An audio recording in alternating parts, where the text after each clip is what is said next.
Then as the city roars, tune in loud, turn up some more.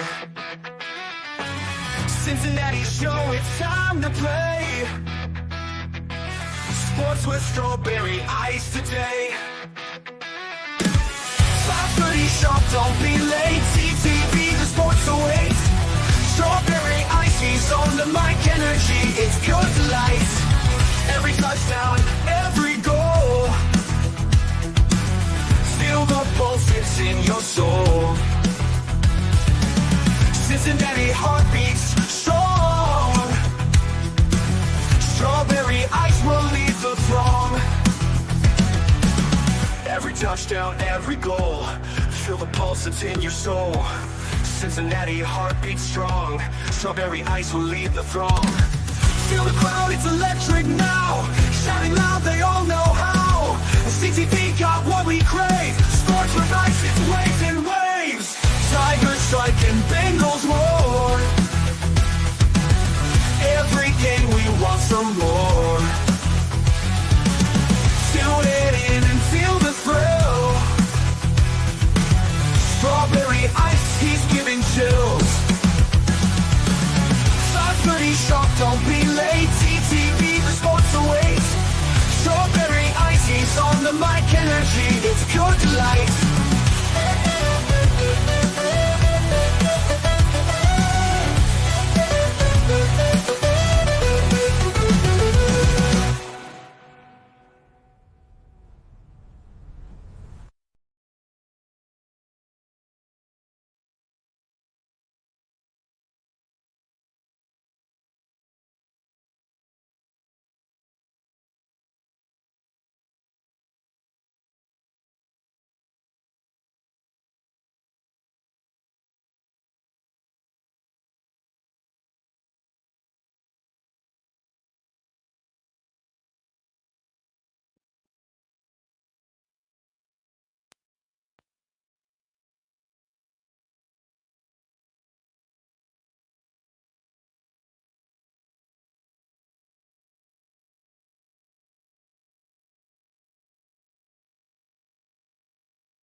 Hello.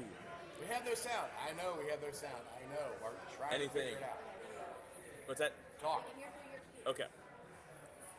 Hear through whose computer? Just through mine. So these mics aren't working at all? Brad says, got it, sounds great. It probably doesn't sound good, though. Okay. Yes, we know it's coming through the speakers. It's not coming through the internet at all. I'm coming through on here. How well do you guys hear? Like how good is the sound? Is it crappy? Is it awful? Brad said it sounds great. My voice sounds like shit, so that's not going to help. And Roger says we have no sound. So I don't know what's going on. That's why it sounds great. They can't hear us. Joe sounds good. Neil, can you talk? Can you guys hear? Neil, you're muted. Unmute and talk into your computer. Can you guys hear us? Can you guys hear us? We can hear you now. All right. It's low sound. Okay. Did anyone hear me? Can't hear us. You guys get to the show.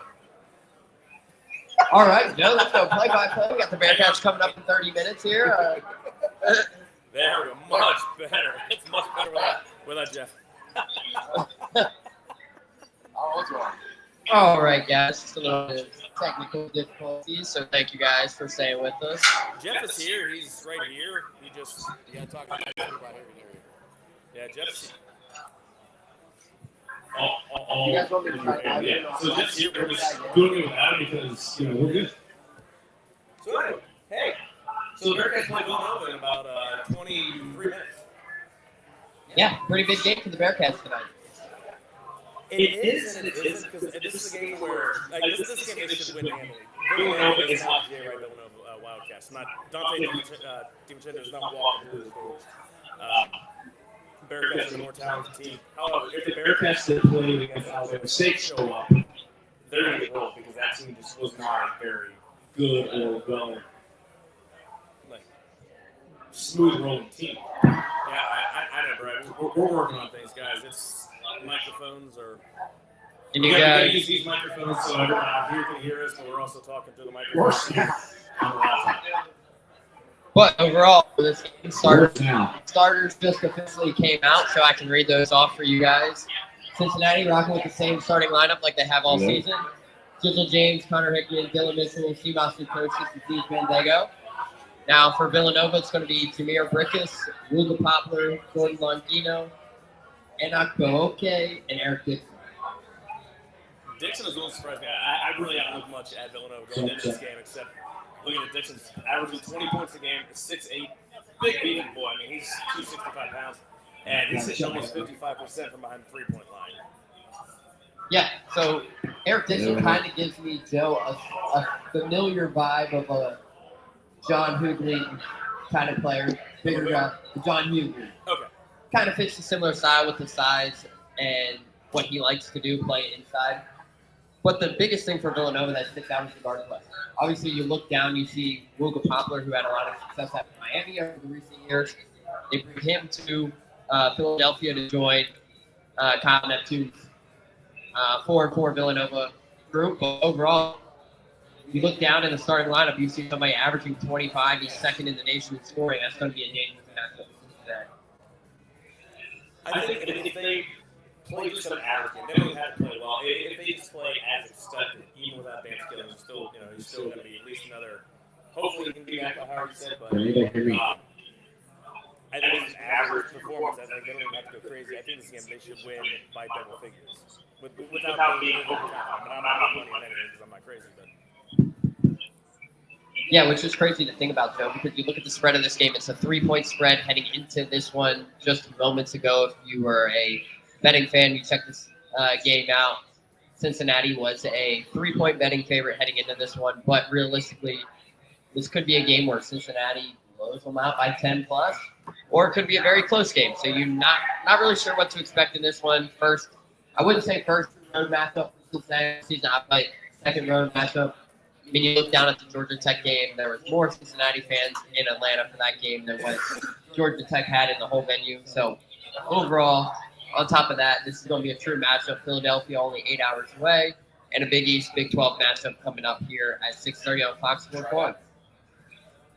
if the Bearcats struggle, Wow. Is it going to be? I mean, this is a team. Even though they were sloppy, they didn't have a lot of turnovers. They had a lot fewer turnovers than what I thought they had on Wednesday. They do a good job taking care of the ball, but is it going to be shot selection? Is it going to be just losing track? Okay, I think we have it figured out. Can you hear me? All right. Yay.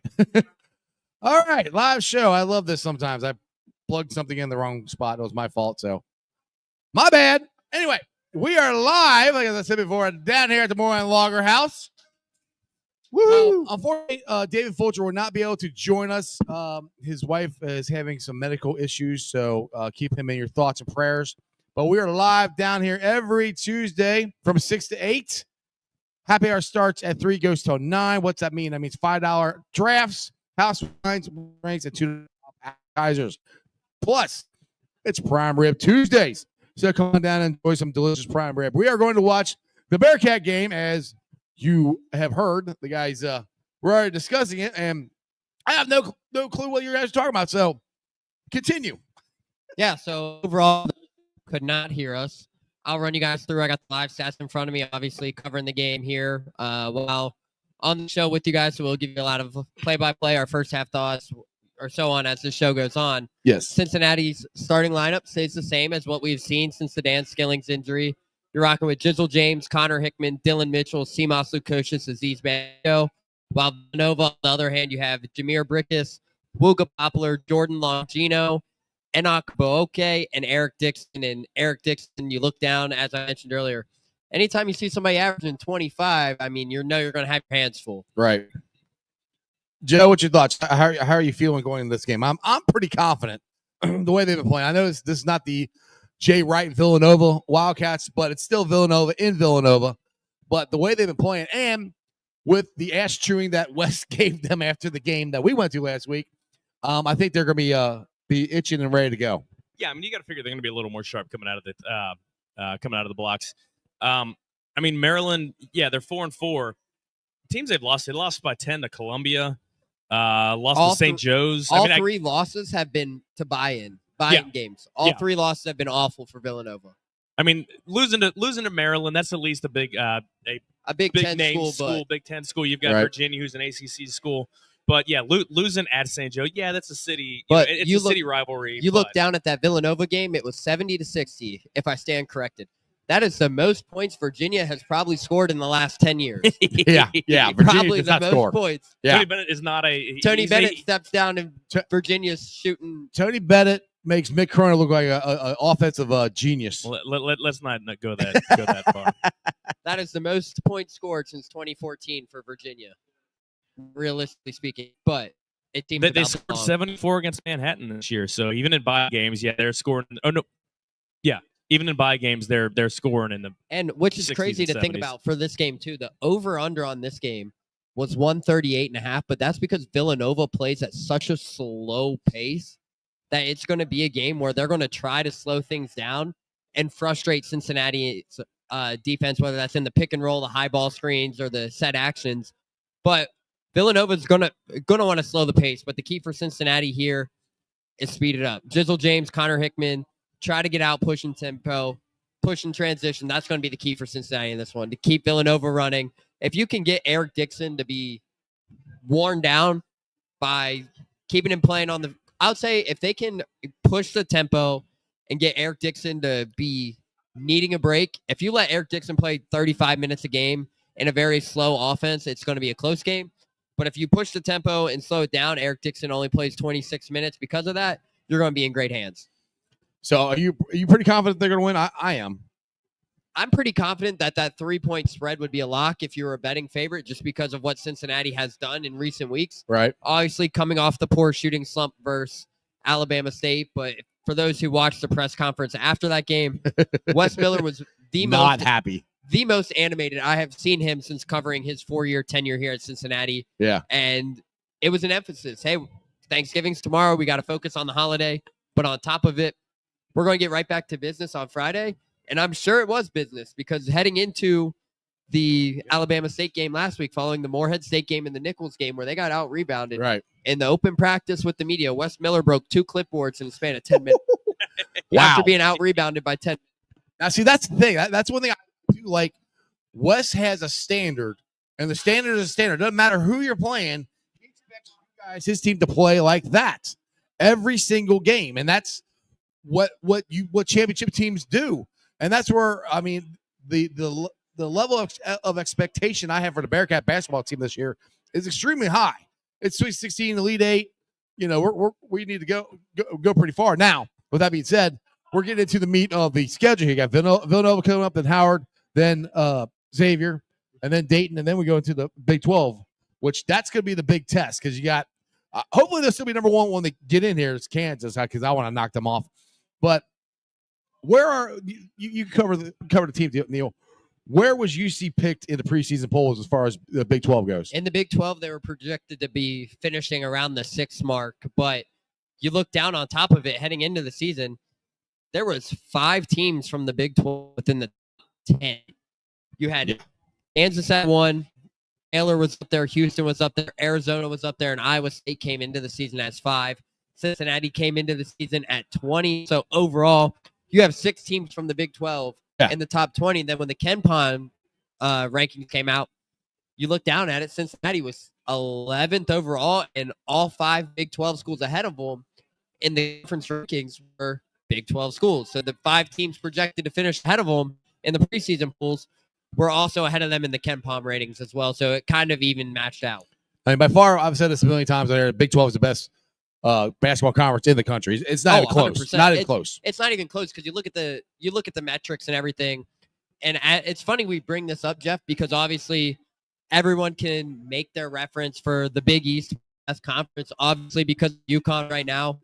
Well, hate to say it, UConn lost 3 straight games in Maui. Yep. So on top of that, you have the Big 12, who is the Big East like what? The bottom 3 of the Big East, Providence, Seton Hall, and one other school who are 0 for 8 right now. Usually, Power 5 Usually teams. always DePaul, but I don't know this year. Yeah. When was might last be time DePaul wasn't down there? UConn might even be in that list because they lost all 3 matchups in Maui. So on top of it, there is no analytical stat that can back it up and prove it that the Big East is the best conference in America. You simply can't prove it. It's the Big 12 and every analytic. Big 12 and everybody else. I mean, just look at the top 25 alone of how many teams are in there. I mean, it's a good ridiculous. conference. I mean, there's nothing wrong with it. But I mean, to try to compare top to bottom when you've got 7, 8, 9 schools in the Big 12 that could easily take on. And again, Marquette's a damn good school. UConn's a good school. UConn's going to be in the big dance. Dan Hurley's too damn good of a coach, but you've got 7, 8 schools that can match up with every single one of those schools. I'm not saying the Marquette's would lose to every team, but just the sheer depth. You could have a dozen teams ostensibly make the tournament. They're not going to get that many, but You thought about Big East or Big 12? Big 12. Yeah. I think they got a shot at getting 7 for sure. I mean, if not more. I mean, again, it's early. We haven't even entered conference play. Who knows where teams are? Houston only 4-3. Houston is usually one of the most talented teams. I want to beat Houston so bad. I'm so tired of losing them. Incredibly tough, even when they're. I'm not going to talent say levels who, but there was somebody on Cincinnati that Houston tried to lure this offseason. I'm not going to say who, but this is a revenge game for Cincinnati, to say the least. There we go. All right, we got a question here from Brad for Neil.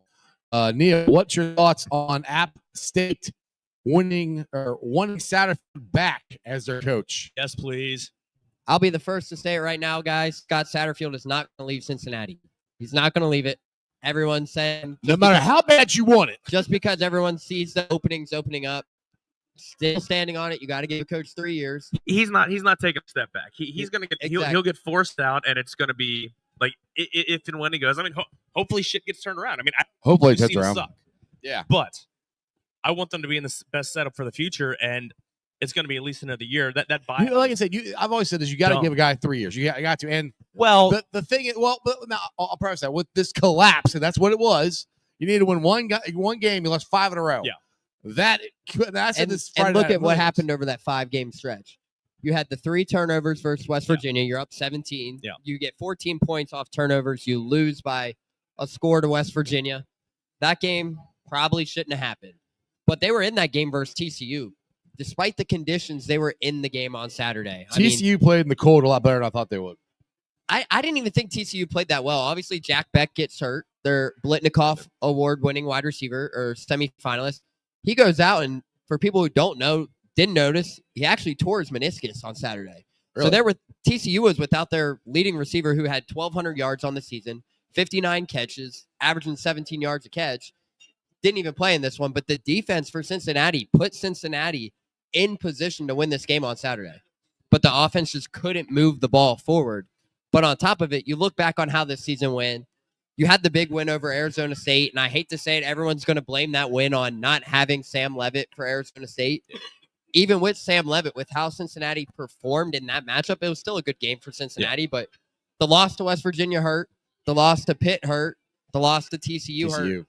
TCU is the one that really ticks me out because that one we had that game. The last month was the 5-game losing streak. Yes, things went south, but there's still. It's hard. It's hard. Like we're saying Friday night, the Bearcats could win Saturday, and they go into bowl game and win that. That would build the momentum for the offseason. The 5-game losing streak, not going bowling, has done the exact opposite. And I think we've seen that with some of the recruits that the Bearcats were in on getting, and they've lost them now. So that's where Saturday is really going to have to. Next year for me is it. They got to make a bowl game next year. They got to make a big jump, or they do have to move on. 3 years and the same status quo is not going to cut it here. Here's the concern: is he looked at as a lame duck coach going into next year? Because I think they will absolutely. If what happened this year and obviously last year, you're given leeway because of the roster situation, making the big jump up in competition. Is he looked at as a lame duck coach going into this year? And unless he goes, what's the contract? Is it 5 years or 4 years? It was a 6-year deal with a $9-point-something million buyout. So how would he look at it like a lame duck with 3 more years left, a 4 more count next year? Because recruits and everyone knows that if stuff doesn't get better, because there's that. Well, I think you're seeing that the 3 year, they understand. Like But again, I would have been like again. I think there's enough evidence that they could have. If this were 5 in a row, if this were a bigger football school, if there were more money in the coffers, they would get rid of. This is a job. Yeah, they're very. But they're very likely could have gotten rid of. On top of the job Scott Satterfield has done right now, obviously you had your 29 seniors who walked on Saturday night. Right. Joe Royer did not walk. Dante Corleone did not walk. The guys who walked, to clarify it, were the 29 guys who had their degree completed and are set to graduate on Friday. Now, on top of that, they only lost one significant starter via transfer portal as of date right now, and that was Kalen Carroll, who started 15 games over the last 2 seasons. That's been the only guy that you've seen enter the transfer portal. Now, Carter Brown was the starting kicker. That was expected after how things went this season. He got injured. It doesn't really matter. UC hasn't had a good kicker since Jonathan Ruffin in 2002 or whenever that was. So Carter Brown got hurt early in the season, never got fully healthy, it seemed. Nathan Hawks took over the starting job.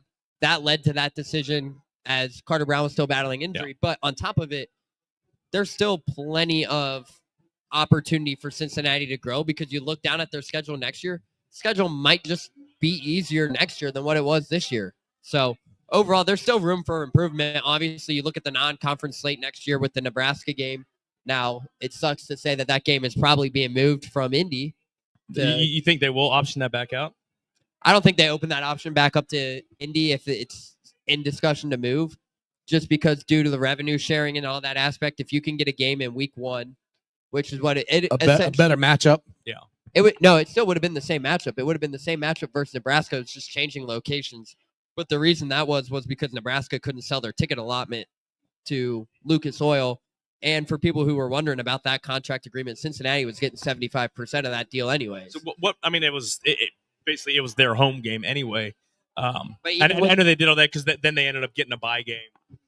So technically UC had 7 home games next year. So what's the status with that now? I haven't heard. So it's up in the air still. It hasn't been officially determined, but there have been discussions with the University of Cincinnati and the University of Nebraska about moving that game from Lucas Oil Stadium to Arrowhead or Burrowhead for the Bengals fans that call it that. But there's been discussions. Nothing has been official. But the reason that would be to move it would be a primetime slot. It sounds like it would be on a Thursday night, week 1. So you wouldn't play Saturday night. It would essentially be a week 0 game if you count it as that or look at it that way. You get a primetime TV slot, media revenue. Cincinnati would still keep most of their majority media revenue or whatnot from it. But essentially, it just gives you a better TV slot in week 1. That's the only difference. That would be bad. And the thing is, playing week 0, you get a lot of eyes on you because everybody's dying for college football. Well, and it's the Thursday. Let's look at, especially early in the season, there's not a lot of, like, you're looking action and shit like that. Yeah. So it'll be a good matchup. And the Thursday night time slot. So obviously, college football starts a week before NFL. That would be the Thursday night before whoever plays week 1 next year, which hate to say it, it's probably going to be a Super Bowl contenders, and it might even be the Chiefs next year playing week 1 on Thursday night football with how things have been going with them lately. Was that English? I didn't understand a word you just said.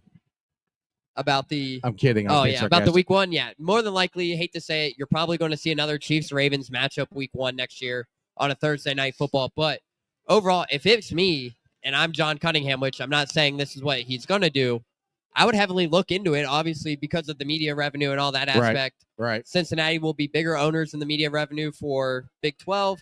You get more eyes on you, more media revenue, and it's essentially still a quote-unquote home game for Cincinnati. It would just be closer to Nebraska, unfortunately. Much closer. From Indy to KC. Yeah, it'd be a lot closer. Much closer. Which would help them sell some tickets. Now, the thing is, would that hinder how many Bearcat fans who already have tickets?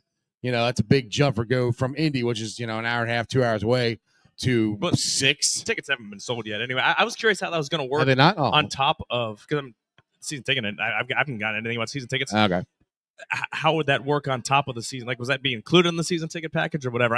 This is more minutia, just me curious than anything else. It would be something to be curious in because obviously it is deemed a home game for Cincinnati. So, I mean, despite it being a neutral site, as of right now, it's deemed a home game for Cincinnati. But overall, it would be something to monitor for sure, especially with how big Bearcats fans travel. It would be nice for me to put those tickets up on some resale app because I'm not driving my ass out to Kansas City. What? So it would be nice for me. What kind of Bearcat fan are you?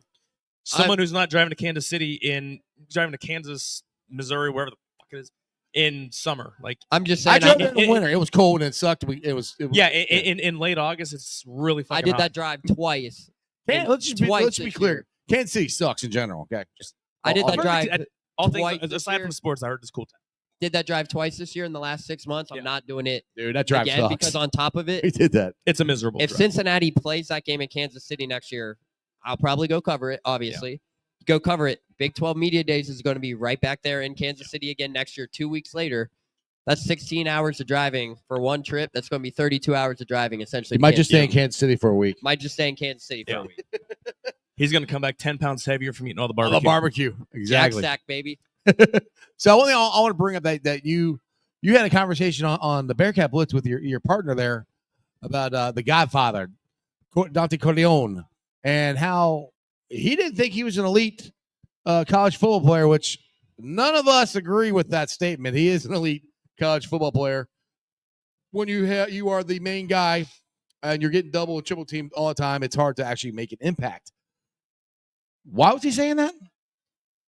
Because he was looking at the numbers. Russ was looking at the numbers, which, I mean, credit to him, but you can't go by the numbers for most things. Obviously, we had our discussions off the air on it, and I think there were some things to agree to disagree on. But, guys, a double team in the American Athletic Conference is not the same as a double team in the Big 12. Yes. And there was times this year when Dante Corleone was healthy that he took a 320-pound O-lineman with one arm each and pushed him back 6-7 yards. To say he's not an elite talent, I don't know. I don't know, but obviously I thought that was an interesting discussion. He was convinced he was right. You watch the film. Dante Corleone is elite talent because if Cincinnati didn't get the pressure that they got from Dante Corleone this season, they realistically probably give up 10, 11 yards per play, rush yards. At least. The numbers might not look like it, obviously, in terms of statistical wise for Dante Corleone. But if you go back and watch the film, look at what it allowed linebackers Jake Golday, Jared Bartlett, Jonathan Thompson, those guys to do behind him. Right. See, but what's funny is you actually look at the numbers, and they're actually right there.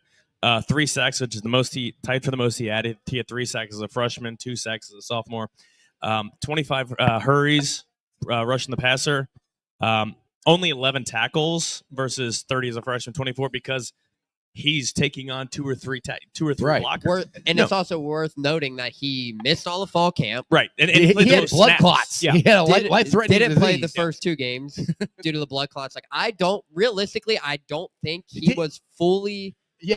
game conditioned Ever. until week 5, week 6, and then when he got on, He still might not be. You never know. yeah, with blood clots, Well, it's I a mean, serious conditioning. thing. I mean, it's you're healthy, but it's a But- matter of just conditioning because he missed Right. all that. You're healthy, someone but being who's- ready to play For football. someone who weighs condition. 320 pounds, Exactly. that conditioning takes a little bit longer than the average person to Yeah. get into game shape. A little bit. But there's also a reason why Dante Corleone is a projected 2nd-round draft pick right Yeah. now. And I mean, despite the numbers, whatever metric you might use or you might look at, there's a reason why NFL evaluators and scouts continue to come to UC's practices To watch on a weekly Yeah. basis, and it's more than likely spearheaded by Dante Corleone. Exactly. So we got the Bearcat game getting ready to start here. Again, we're live down at Moerlein Lager House. Again, it was supposed to be David Fulcher, supposed to be our guest, but unfortunately his wife had a health situation. So we'll try to get him back on the show sometime. But come on down. You guys can get you a cool ice chain right here. See if you want one. Yeah. Thanks. I'll plug it. There I'll you go. plug it since Joe won't. Yeah, Joe won't even wear it. Like whatever. I'm wearing a sweater. I don't need to put any swag on. He don't like ice around his neck. I'm fancy. And Cincinnati wins the tip for those following along. Yeah, we can do play by play here. Jen says don't do play by play. See, the problem is games on all of us want to watch the game. Pretty much. How has Jay Wright been gone for this? This is now Cal Neptune's 3rd season as a coach. I swear to God, it was last year. Really? Yeah. Wow. Yeah, he's been gone for 3 years. Which Yeah, is that's crazy. crazy. That's a tough. That's There you a go. tough Tough bucket. shot by by Jizzle James right there. That's a tough bucket.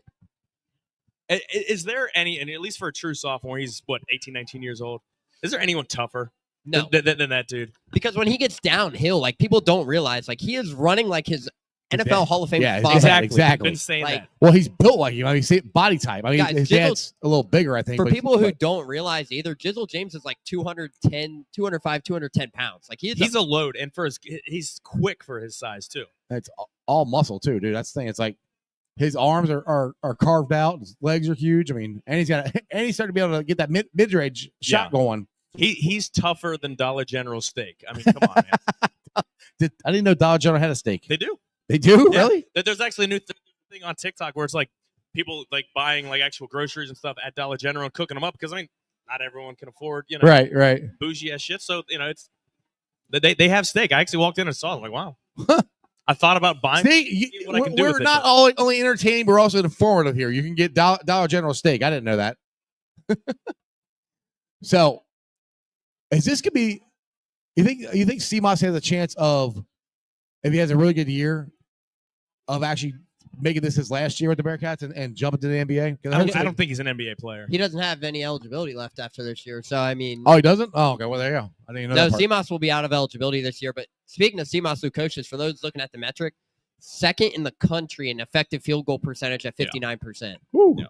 Think about that. There was a time where he was shooting 70% from behind the arc, but effective field goal percentage has a whole bunch of metrics into it, which meaning 60% of his shots roughly are what is deemed as a great shot. He's a fantastic player. I don't know. I don't think he's an NBA player. I think he's going to have a long career overseas. I just don't think he's quick enough. I thought he had another year. But, That's where I didn't know. I didn't realize this is it. I'm just No, going to 'cause he join him played for the 3 next. years at Butler. Okay. I'm just going to join him for the next 25 some odd games here at UC because he's an amazing player. Now, what do you think? All right, out of this team, can we have a pretty good recruit coming in next year? Got a couple. Yeah. Sean Abayev is Sean a Abayev, bucket, yeah. That's is what a bucket, and Keyshawn Tillery is going to be your playmaking point guard. And honestly, Cincinnati needed to get a point guard in this class because on top of it, Day Thomas is out of eligibility because for many of you know with the transfer portal, COVID, all that kind of nonsense, you never know what might happen. Right. But since Day Thomas was in JUCO in 2020, he did not get that extra year of eligibility. They don't consider that. He would have to probably fight for a waiver in that aspect. But right now it's his senior year. Now he could probably do what Diego Pavia is doing from Vanderbilt and maybe try to go and fight for another year, but I don't think that will happen. Well, But that's right the thing. now, this is Will the senior year. Bearcats have a spot for him next year?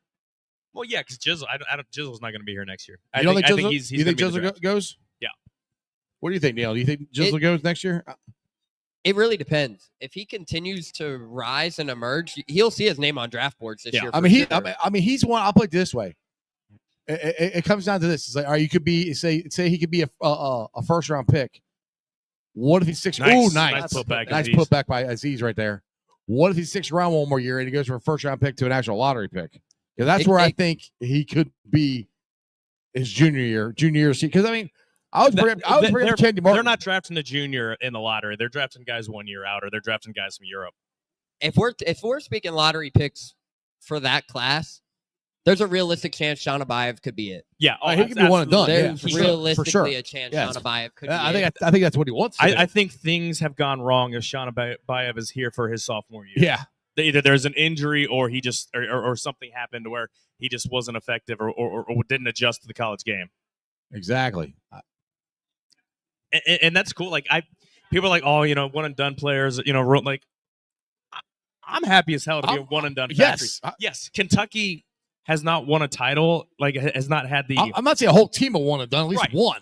Like I mean, Kentucky hasn't had the national, in terms of bringing titles and everything like that, but every year they're a damn good team. They're fun to watch. They're going to win 25, 30 games every single year. The thing that Wes is doing that Mick literally just gave up on is trying to get NBA talented players, and we are getting to the point where we are getting guys who are NBA talented players. We haven't had consistent NBA talent for the Bearcats since Huggins was here.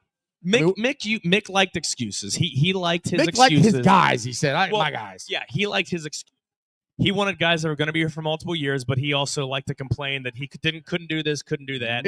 I hate to interrupt, but not many sophomores hit that shot. No, it's a very good shot. Dylan Mitchell, he's a McDonald's All-American 5-star player. Came here after 1 year. Yep. 2 years. 2 years. 2 years. He was at Texas 2 years. Oh, that's right. Okay, sophomore. But regardless. Like you covered a team or something, Neil. God. Right. Sean Abayev is anywhere from 19 to 25, 27 incoming recruits. Tillery's up all the way back at 56? Yeah.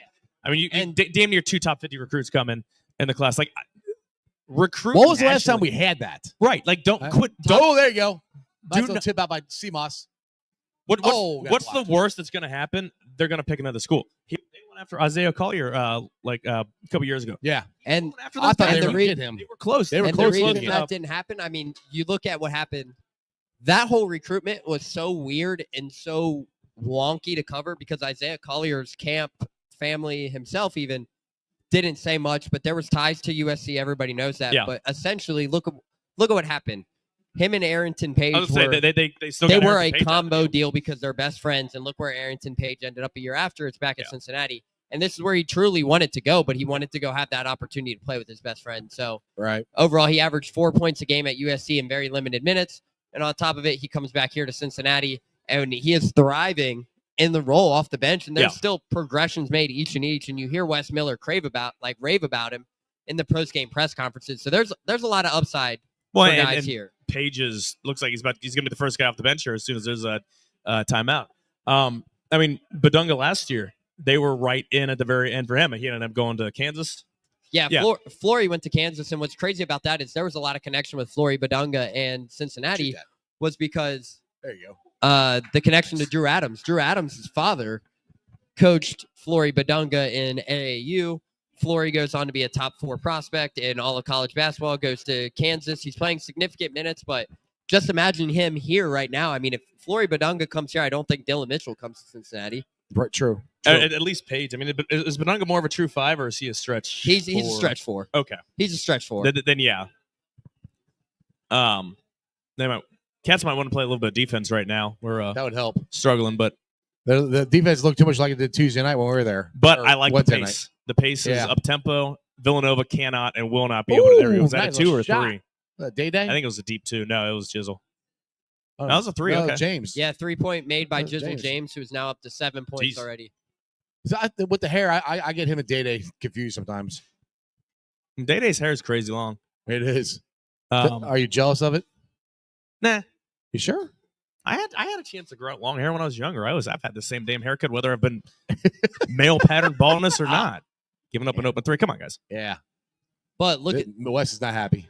Look at the change of pace right now. I mean, first official media timeout, which comes a lot later than expected. You're sitting at 12:55 remaining in the first half, so you skip the under 16 timeout. But the way this game has been going, there has been no turnovers right now in this game. Been a very clean game. Per the official very stats. little fouls too. Very little fouls. I don't think we had one yet, have we? What'd you say? Haven't made free throws yet, has there? No, there's been no free throws yet. They, either. Nova committed a foul on the floor. So you're looking at the stats for right now at the first media stop. Cincinnati's 5 for 12 from the field. Villanova 6 for 10. Jizzle James is 7 of the 12 for Cincinnati. Villanova's shooting 70% to start from this one. Not ideal for Cincinnati. She keeps walking over there. I keep wondering what she's doing. Sorry. But looking at the pace, though, this is a pace that favors UC. Yes. Again, yes. Villanova is not going to, they want to slow it down. Yeah.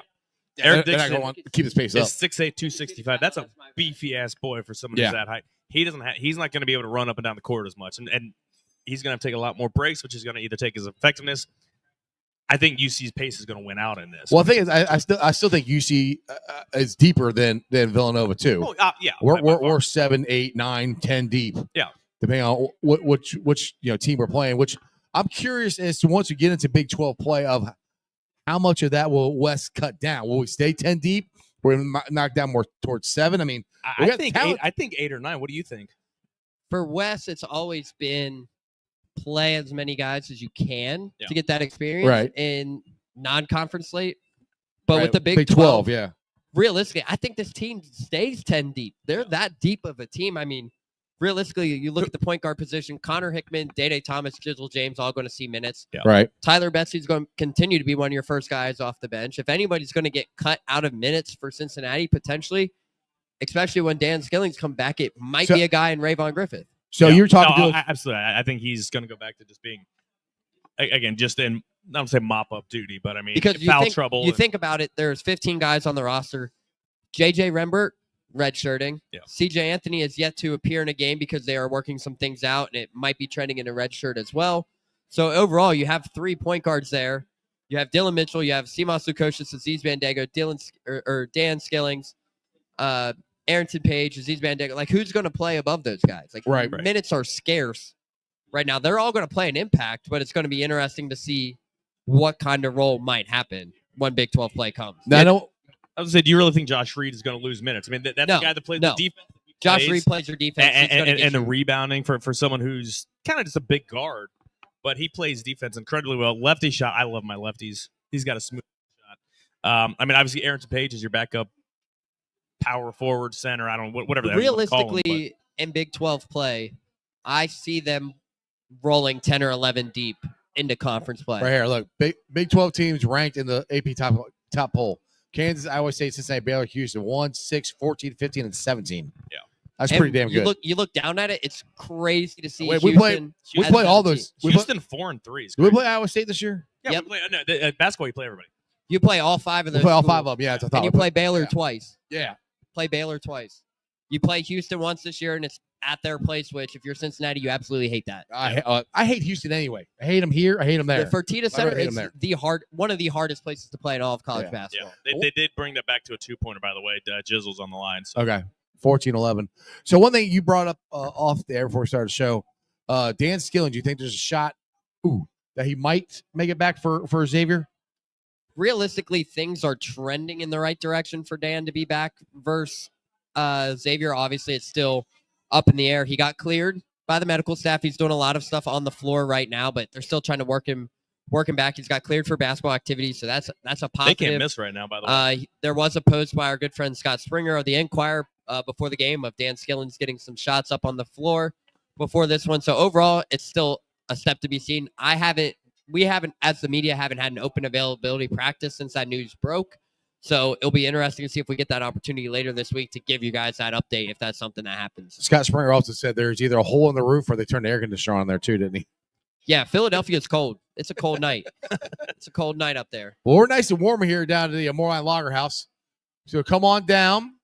Happy hour until 9 o'clock tonight. So you guys want to come on down for that? What does that mean? That means $5 drafts, house wines, well drinks, and $2 off appetizers.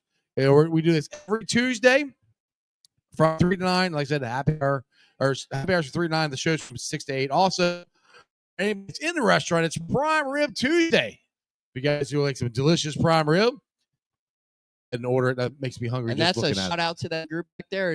Yeah. Prime Rib Tuesday. Prime Rib Happy Tuesday order. down there. Oh, well, never mind. They're ignoring us anyway. Well, make some room for some prime rib. Exactly. Room for some prime rib. How have I not had prime? I'm trying to be good and like not order like 8 pounds of food.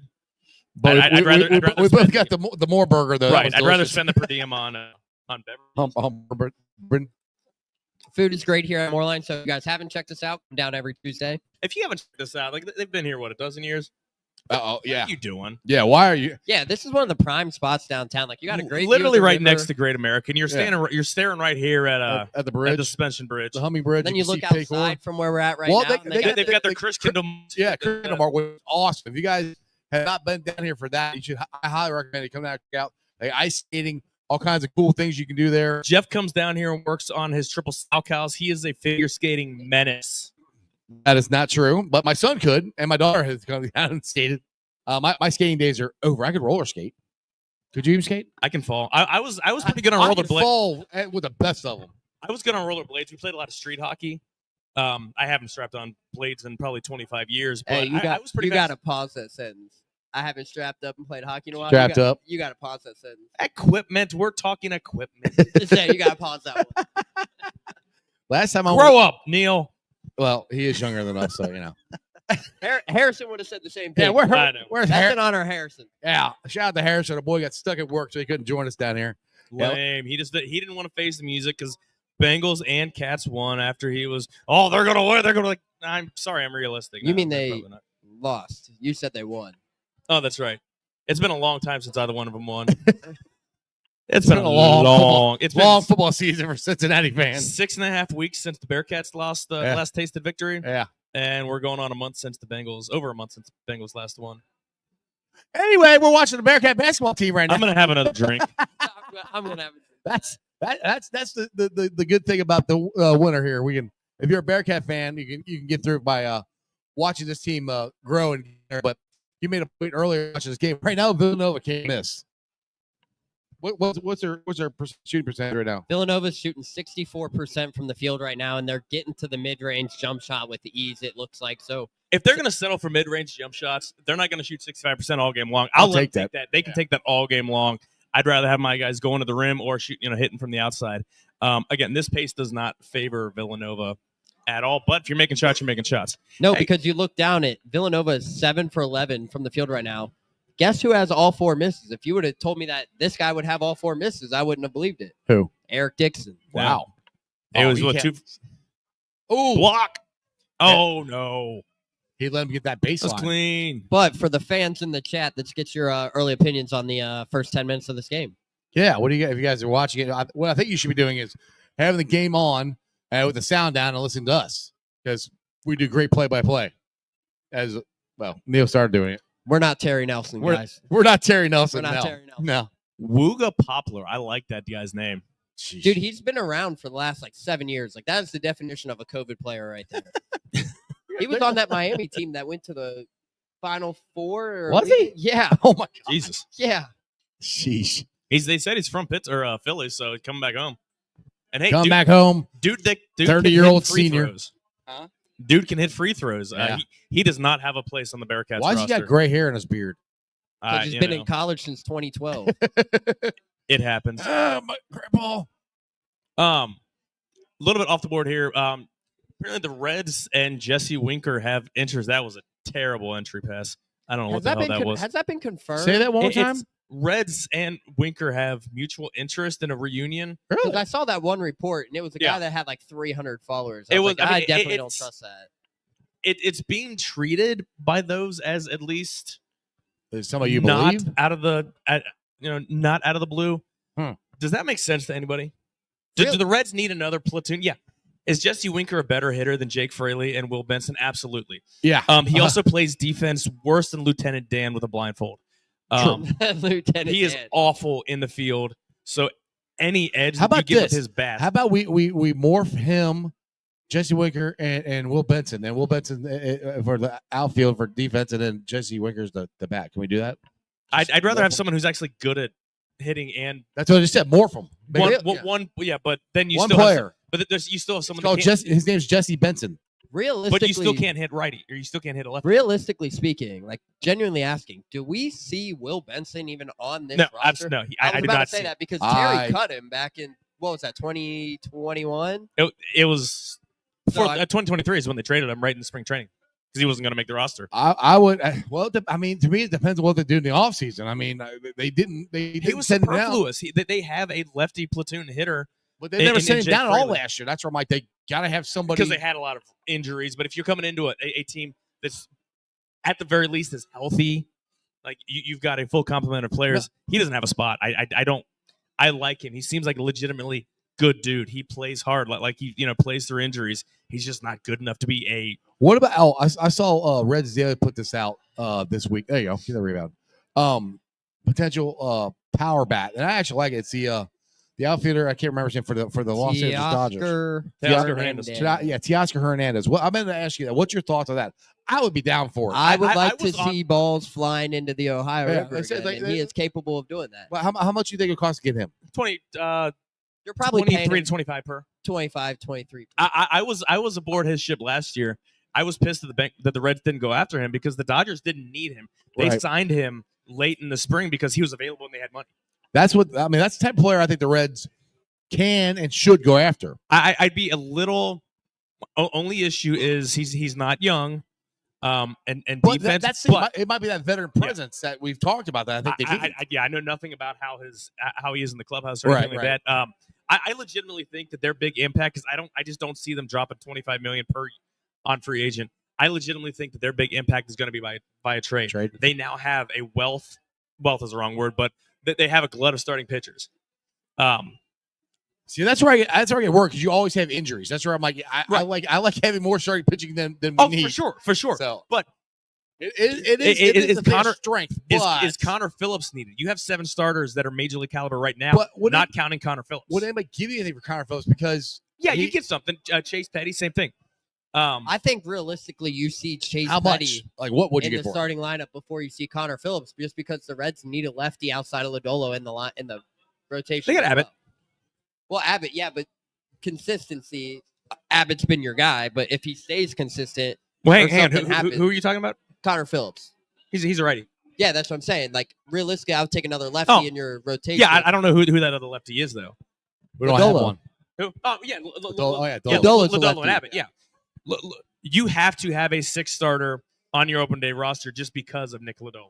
Exactly. I've said that. Yeah, that's where I go back to. I'm not.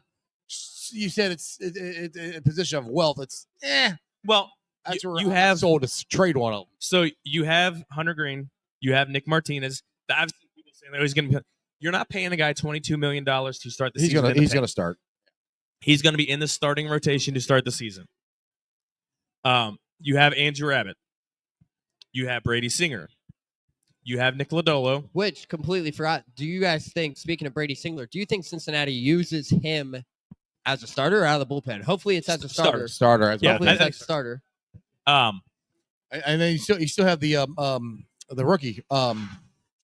Rhett Lauder again. Rhett Lauder, and he's going to start. Forgot about Rhett Lauder as well. Yeah. So I'd say we have enough guys that can start. That's where I'm like, I'm okay with the starting pitching. I don't want. I wouldn't be upset if they held on to everybody. Yeah, that's why I'd rather go sign somebody. But I agree with what you're saying. But that's what I'm saying. Like a Chase Petty or a Connor Phillips, someone who's right. Again, Connor Phillips would have fetched a hell of a lot Petty, more. Connor Phillips are probably not going to be on this roster. Right. Connor Phillips would have gone a hell of a lot further a year and a half ago when they were in first place at the trade deadline and only picked up Sam friggin' Maul. Yeah, I like Sam Maul. He's a good reliever. Oh, we got a ton for him 2 years ago. They could have brought back a legit impact player. Well, we needed the pitching then too. That was a problem. Yeah, that's why he had to start that last game, and well, we know how that went. Yeah, that wasn't that. And honestly, I think that's what has messed him up. He was on a trajectory to be a fairly good starting or pitcher projected. He's always had issues with command. That game really messed him up, though. He's had really bad issues with command. He was able to hone it in for a little bit in 2023. Last year, he was absolutely lost. Didn't they send Sam Maul down towards the end of the season too, though? No.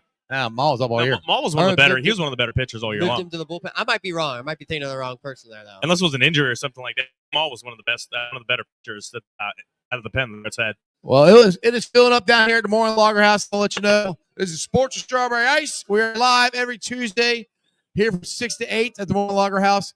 Happy hour is extended on Tuesdays from 3 o'clock to 9. That means $5 drafts, house wines, well drinks, and $2 off appetizer. Also, for everybody who just walked in the room, welcome. It is Prime Rib Tuesday. So you got to get yourself some delicious prime rib and some other drinks and have some fun. But like I said, we're down here every single Tuesday. And we're doing a Bearcat watch party. So if you guys are interested in any Bearcat fans, as we got going on here, we're talking some Reds, talking some sports. Just another emphasis for the big group that walked in. 2 words, extended happy hour. 3 words, extended happy hour. Those are 3 words. $5 drinks. Extended happy hour. Exactly. Till 9 o'clock. Yes. Yeah. It's live on the internet. On TV, it's live right there. 3 words, but Actually, I've got 2 better words for you. Jeff Tab. I don't know who Jeff is. I've never heard of that guy. But I do have some. I share he's a waiver cat fan. I got him up here. If you guys are interested, let's come on up and get him. So we're at we got time out of commercial here. What is this? 24 to 13, Villanova on a 13 to 2 You know run. what I meant. The TV timeout. Okay. 24-13. So right there, just grab one. 13 points in 13 minutes is not a good start for the old Bear Kitty Cats. Yeah. Cincinnati's shooting 33% from the field right now. Not ideal. That's what that's what scares me. This happens to the Bearcats, where they run into a team that all game long can just shoot, and it happens throughout the history of the Bearcats. But you also got to think about it. This is the first, I wouldn't say first road game for Cincinnati. It's the first true test for the Bearcats. Let's be honest. This is the first road environment where there is more than actual road fans. Because when they went on the cheering road to against Georgia, them. when they went on the road to Georgia Tech, there was a solid. It was all UC fans. A solid 100 Georgia it's Tech Atlanta. fans. Nobody supports their teams in Atlanta. Yeah, it's because they're all there. They're all at the club down there. I wonder why. Well, they were all a half a mile away watching Shauna Bayev. Right. That too. Watching Shauna Bayev as well. But overall, how well did that work out? By the way, Bearcats play a game literally like 2 blocks away from Overtime Elites. I don't think you could have scripted it better, to be honest. I honestly think that there was some behind the scenes planning. Hey, so we got a guy. Let's go check that how's guy this out. weekend work? Right. Looking at their schedule. Well, it's also fun to note that because that matchup with Shauna Bayev during that time in Atlanta was also involving 2026, which you guys are familiar with, Taylon Kinney, prospect from Newport, Kentucky as well, who made the transition to the Overtime Elite. Yeah. So overall, it kind of worked out perfectly because there was an opportunity there where Cincinnati, who has offered Kinney, and they've offered another teammate of theirs in Lincoln Crosby, who's a 2027 kid. There was an opportunity to see both of them in person, as well as their priority target in the 2025 class in Shauna Bayev. Can we get Cincy Light to just sponsor Overtime Elite and just to work on an absolute just assembly line, just this funnel? Just I mean, absolutely. You know what? No, you don't have too many good ideas, but that's a great idea. But think about it now. Think about it now that you land the first one from the Overtime Elite pipeline. The dams are opening. Oh, Once you absolutely. land the one, things are going to start opening up. Absolutely. Where you're in Overtime Elite now. You already got the one guy to commit. Yeah. You look at the talent that they're producing, the content they're putting out, the caliber of players they have. It's only a matter of time where people see what this program's about now that you get the first one to commit, and then more will follow suit. Well, that's the thing. It's like we were talking about this last week with Terry Nelson here. I think Wes is on the verge, if not already there, getting UC back on the map to where they were when Bob Huggins what was the coach. I mean, you see people wearing Bearcat gear. That night you said it on your podcast. The Jordan brand is huge. Wonders. It's huge. People. I mean, I remember Tupac Shakur was wearing Bearcat stuff back in the 90s. I mean, it was cool to be a Bearcat, you know. Yeah, but then he got shot and killed. You really want to be got shot and killed? Why does he always got to go there? Yeah, why you got to be negative, every time. God. It was cool being a Bearcat, was my point. And Imagine you rolling up to a party with the Bearcat jersey on back in the day. Dude had a shooting shirt on, man. That wasn't even a jersey. He had a shooting shirt on. You see the pictures, like just a pullover. Still think about it. You pull up to a party back in the day and see Tupac wearing a. Oh, that was nasty. Yeah, that was I missed it. I was looking at Neil. Dylan- I was Dylan- involved in that was these a post. Neil's That was conversation. a That was poster. poster. That was a poster. Was it? Oh, Dylan yeah, Mitchell absolutely. steal at Somebody hit half-court. rewind. I thought it was a bad idea because he had a guy right in front of him. He had a guy in front of him He and dunked behind it through, him. and Dunked it through him. You might see that on SportsCenter later. Oh, Yeah. nice rip. Nice rip. That's There 2 we go. turnovers back to back. Ooh, shoot. But yeah, it's. I think UC is on the cusp of becoming again. What they were? They're not a blue blood. They touched being a blue blood for a few years. In the early mid-90s. They can get back there, I think. Well, I mean, Especially with this conference. They were barely. Yeah, they can, but they're on the cusp of becoming a legit national brand again. Yes. And again, they're not going to be Kansas. They're not going to But be North think Carolina, about it. But they can be. That's 50 years of Think about it, basketball though, history to be too. that, Since but yeah. Cincinnati has gone back to the Jordan brand, Jason Tatum releases a shoe that goes Yes. public. He wore. Yeah, he was He wearing wore Jordan his- colorways. And he retweeted or liked your tweet too. Yeah. Yeah, he reposted it, and then on Reposted top it. of it, he's partnered with Jordan Brand. For people who don't follow, Jason Tatum is a Jordan athlete, so he gets his own shoes through Jordan. Gets a brand, red and white color scheme called the Jordan Tatum Threes, quote unquote Cincinnati. And now you look at it, there's a couple Cincinnati guys rocking the shoe out here tonight in Philadelphia. So Yep. overall, to see that branding is huge. And I mean, not only just on the men's aspect of things, Cincinnati's back, the football aspect's back into Nike. That's huge. But though, I think where it changes the landscape bigger is to see Jordan on the men's and the women's basketball thing. Yes. I think the women's program is going to absolutely explode. I don't know what's going to end up with this year. I think that they're going to push. That they're going to. I don't know. Like they had a long way to go. Katrina Merriweather is a fantastic coach. They are on the cusp of doing something. I think they've got a chance of pushing for a postseason berth this year, and with the class that they have coming in, The class they have coming in is It's ridiculous. monster. it's Let's say they are on the premises of doing something that's never been done for women's basketball. and it's worth noting too that everyone, when they think about the recruiting class for the women's aspect, everyone looks to it being the highest rated Cincinnati class. But you have to give props to where props is due, and that's to the job Katrina Merriweather has done. Yes. Yep. Yes. And on top of it, you got to give every assistant credit as well. And in terms, if you're giving the credit, you got to give a lot of credit to Northern Kentucky native Abby Jump, who has been tabbed as one of the 30 under 30 top assistant coaches in women's basketball as well. She's getting a lot of praise in the she'll have media her own industry. gig here soon. Yeah. There's a good chance where don't be surprised if you see her running her own program. In the So if you future. guys go to the men's games, we highly recommend going to the women's games here as well, because they're going to be a highly recruited or a highly recognized team here, especially in the next couple of years with this class coming in. It's going to be a lot of fun here. Being Bearcat fans, I mean, with the women's team's going to be good. The men's team is going to be good. Baseball team's going to be good. Baseball team's good. Football team. There's a football team. There's a football team that we hope gets better, but we'll see. There's at least a football team. Better than that school in Norwood. Hey, the school in Norwood has been undefeated for like 50 years. My dad was it will a student. continue to be undefeated when there's no program there. My dad was a student. My dad was a student when Xavier got rid of their team. So, and that was. What are they going to bring? One on high school football team down there and put a Xavier logo on it? They've talked about, Walnut Hill isn't exactly a good high school football program. I mean, they've talked about bringing a program back before. What? NAIA?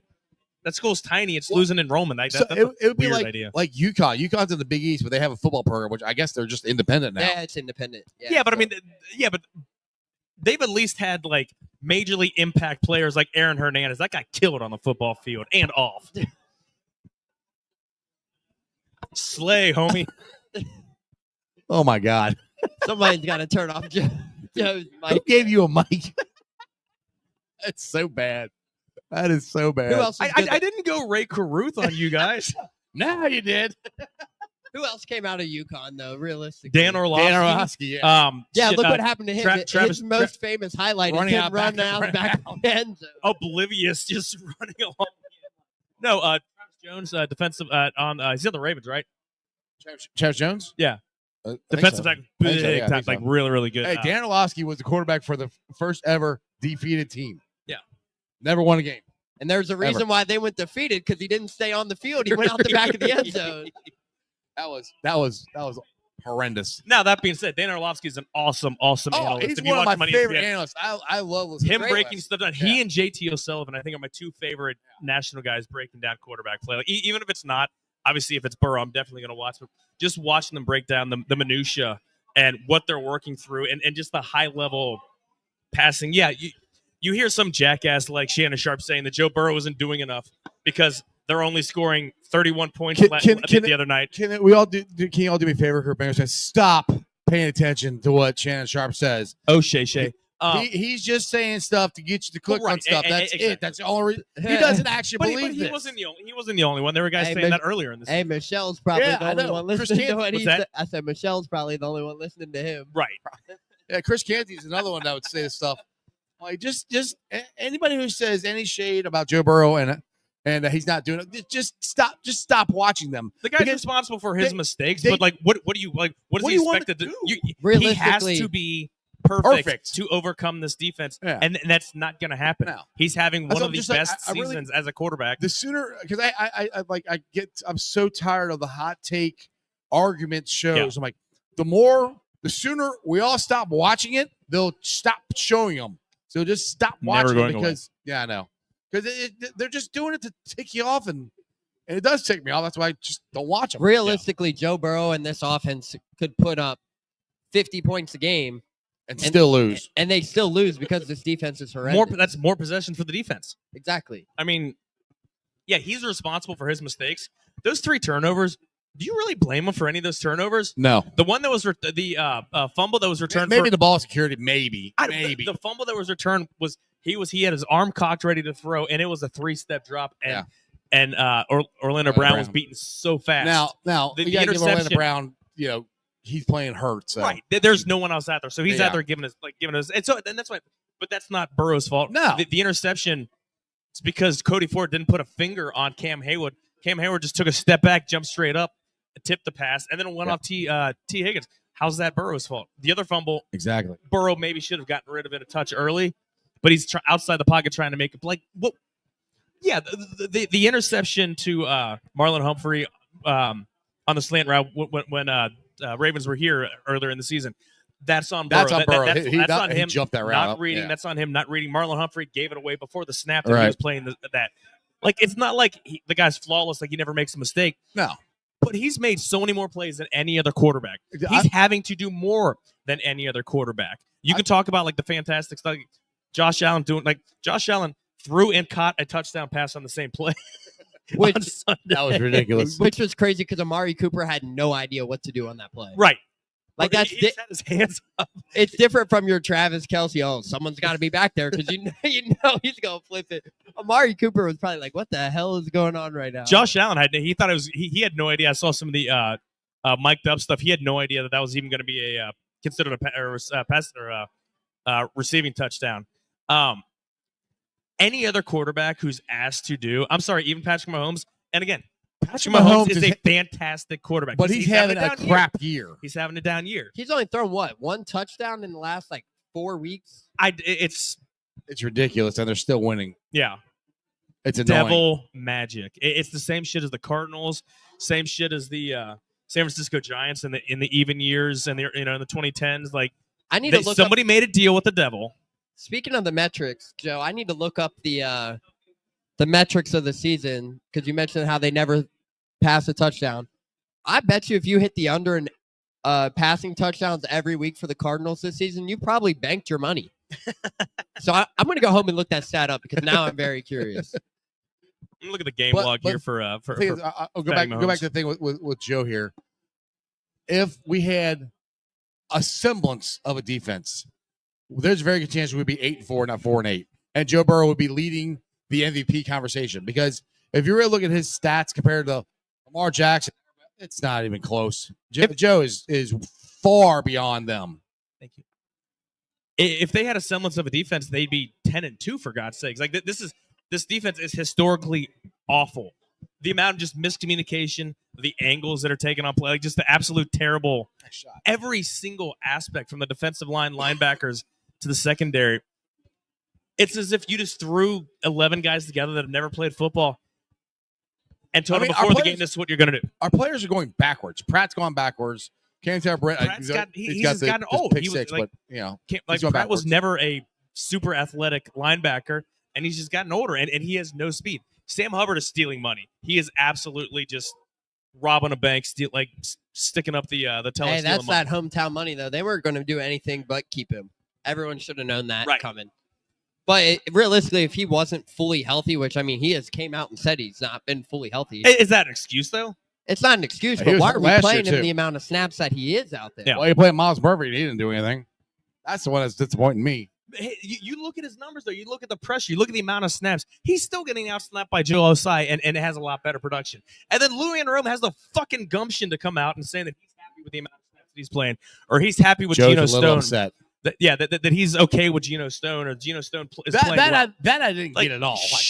Your guys, pretty much 1 through 11 of your starters all suck outside of Trey Hendrickson. So to stand there and to gaslight us and to saying that these guys are fine, no changes are going to be made, you're just pissing off your fan base that's just getting more and more jaded and remembering the 90s because it's the same ownership. So does Lou make it through?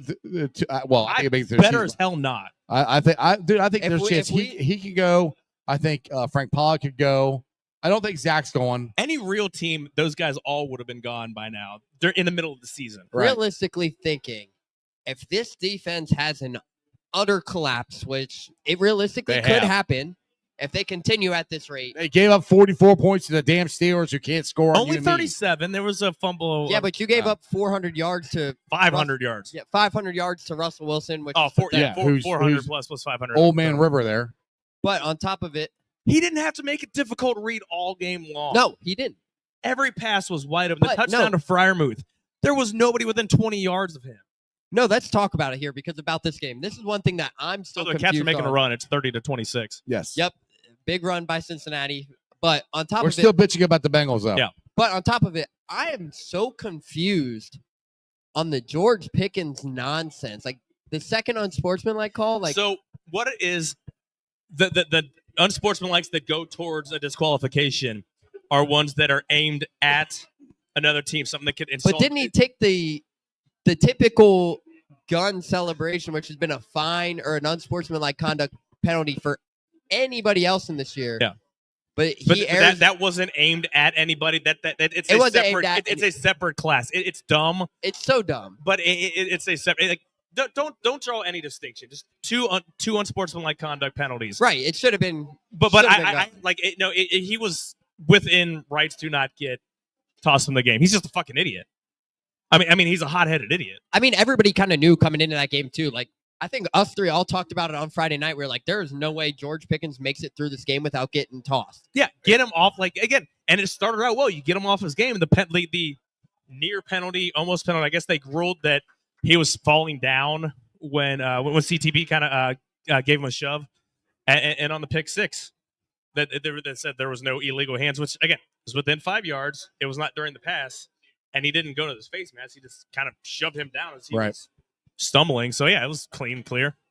So with that being said, the bet that Joe Danneman made. Was Yeah, that's going to be interesting tomorrow. Because We'll have to find out. So we will be live. You're coming. You're coming. I'll right be now? there. Yep. You can't come, right? Nope. All right. So me and Neil will be down. I got dinner. I got another night of Oh yeah, you got another night redoing drinking. my streak. So I had Okay. a streak, 5 straight nights of drinking bourbon. For whatever reason, I did not have one on Sunday during the Bengals game. I was too That's just apathetic during the game to get off the that's couch. awful. You have to keep. I'm you have a restarting. streak, you gotta I'm keep it going. restarting the streak. Today's day 1. Going out to dinner with my wife's family tomorrow. That's day 2. Thursday, I'm gonna find a way to have a drink because Wednesday or Friday I'm gonna have a drink when we're at Millions. So starting a new streak today. There you go. So what you guys are hearing is if anybody knows AA's number, Joe Farfsing needs to be at R.I.P. to my liver. Exactly. So tomorrow night will be at 4:30 at Newport and Levy. Joe Danneman made a bet with Cam Taylor Britt at the beginning of the year that if he got a pick 6, Joe would wear the Bengals overalls shirtless and do the show that way. He said and do the show, right? and do the show. I'm And do the sure. show. Yeah. So we'll have to see if Joe holds his end of the bargain up. So I think Joe should have bet CTB that if he got benched, CTB has to do something.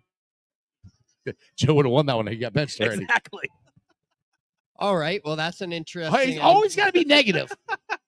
Speaking of negative, we're not going to be negative now. First half is over. Let's get our thoughts for you guys watching. Villanova ends the half on a dagger 3 with 0.4 seconds left. Oh, that's It's good defense. They just made the shot. That's the thing is they're shooting. They can't keep shooting like this. We're giving up. It's our defense isn't where it needs to be right now. It's what I think. It's too much like not as bad as it was Wednesday night when we were there, but their switches are slow and their closeouts are slow. I think. And you look down at the stat sheet here. Villanova shooting 54%. Cincinnati shooting 42%. Jizzle James is 5 for 11 from the field with the team high 10 points. But outside of that, you guys want to know who's the second leading scorer for the Bearcats? Who? Josh Reed. Oh, Wow. Think about that. Day Thomas, 2 points. Tyler Betsy, 0. Seamus Lukosius is 1 for 6 from the field with just 3 points. Connor Hickman has only taken 2 shots, 2 points. Arrington Page, 0 points. Dylan Mitchell, 4 points. Aziz Bandego, 2 points. Cincinnati is winning the boards 15-14, but on top of it, when Villanova is shooting 55%, there's not much more you can do. I'll put it this way. I don't think Wes is very happy at halftime right now. Go ahead, Joe. Only 4 turnovers, only 5 assists. I think is what he's going to be more upset about, the lack of moving the ball around. Not being able to watch every single minute of the game. It's Why? What have you been doing? pretending like I'm talking to you assholes. Okay. Obviously, they haven't gotten as deep into the bench as probably because of how fast the game's been going. It was a really How many fouls? Has there been a foul yet? I'm sure he has. Oh, there's been a couple Bearcats fouls. had 6. They had 4. And out of the Bearcats, Yeah, Dylan was sent to the bench with 2 fouls. Dylan Mitchell went to the bench with about 6 minutes left after picking up his second foul. Right. But on top of it, a lot of things got to change here in the second half if you're Wes Miller, because you got to be frustrated with the defense. Villanova's been doing great in the pick and roll, getting to the mid-range, but they got to find a way to stop Eric Dixon, because right now, guys, he's on pace to hit that 25-point mark. He's at 11. Jameer Brickus is at 11. Cincinnati's just got to find a way to stop the mid-range game and find a run of their own. I mean, Dixon is shooting 4 of 10. I mean, that's the guy come in shooting 55% behind the 3-point line, and you're holding them to 40% from the field. But you guys want to see the most interesting stat is right here. Points in the paint. Cincinnati 18 for 8. Ooh, wow. That's the stat match we talked about where they would have to play inside. But if you're going to play inside, you got to get more production from Dylan Mitchell, Aziz Bandego there on the offensive end. Yeah, and you're also getting only hitting 2 of 9 behind the line too, which is a struggle. Again, Seamus. I mean, that's where you know Seamus is going to have a cold night. I mean, the guy was hitting 55%, 56%. But that's where that scares me. Like that's what they would do last year is they would get cold behind the 3-point line and they would keep shooting it and not score in the paint. Like I am happy they only had 9 shots. It's not like they were settling. It's not like they were Alabama State. They had 33 from behind the arc. Yeah.